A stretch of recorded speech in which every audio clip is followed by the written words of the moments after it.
யாரும் ஒரு நொடி பேச முடியாமல் நின்றனர். யோகாவின் அம்மா பதறிய குரலில், அவ ஹாஸ்பிடலுக்கு போறாங்க என்றார். என்ன விஷயம் என்று யோகாவின் அப்பா இன்னும் கடுமையாக கேட்டார்.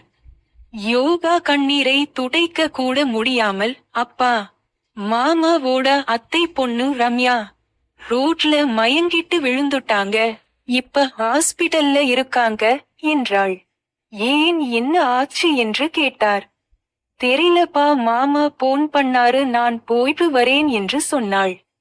இருமா, நானும் வரேன் என்று சொன்னார். எல்லாருக்கும் பயம், மித்ரா தான் ஹாஸ்பிட்டல்ல இருக்கா, இவர் பார்த்துட்டா பிரச்சனை ஆகும் என்று யோசித்து நின்று இருந்தாள். எந்த ஹாஸ்பிட்டல் என்று மெதுவாக கேட்டார்.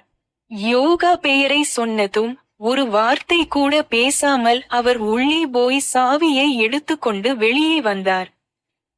எல்லாரும் கிளம்பலாம் என்றார்.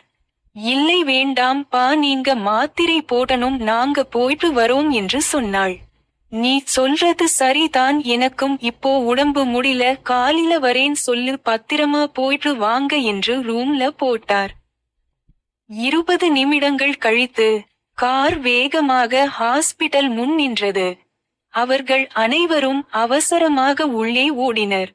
ரிசப்ஷன் அருகே தேவி அழுது கொண்டே நின்றாள். யோகா அவளை பார்த்தவுடன் ஓடிப்போய், தேவி என்று அழைத்து அணைத்து கொண்டாள். என்னாச்சு அக்காவுக்கு என்று குலுங்கும் குரலில் கேட்டாள். தேவி கண்ணீரை துடைக்க முயன்று, டாக்டர்ஸ் இன்னும் பார்க்கிறாங்க, ஒன்னும் சொல்லல என்றாள். அந்த வார்த்தை கேட்டவுடன் யோகாவின் உடல் சற்றே தளர்ந்தது.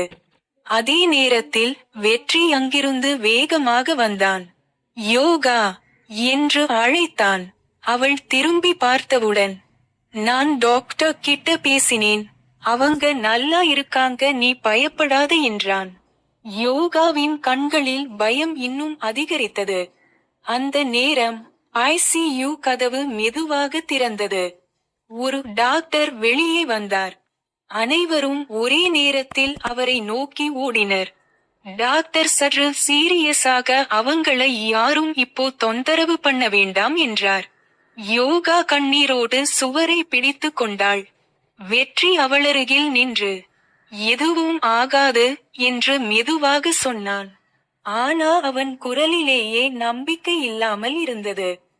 வேலைக்கு போனா அவள் மனசு கொஞ்சம் ரிலாக்ஸ் ஆகும், தனியா இருக்க என்ற எண்ணம் இல்லாம தைரியமா இருப்பா நினைச்சி தான் வேலைக்கு ரெடி பண்ண, என்னால் தான் இப்படி ஆச்சு என்று வலியோட மனசுக்குள்ள கஷ்டப்பட்டான்.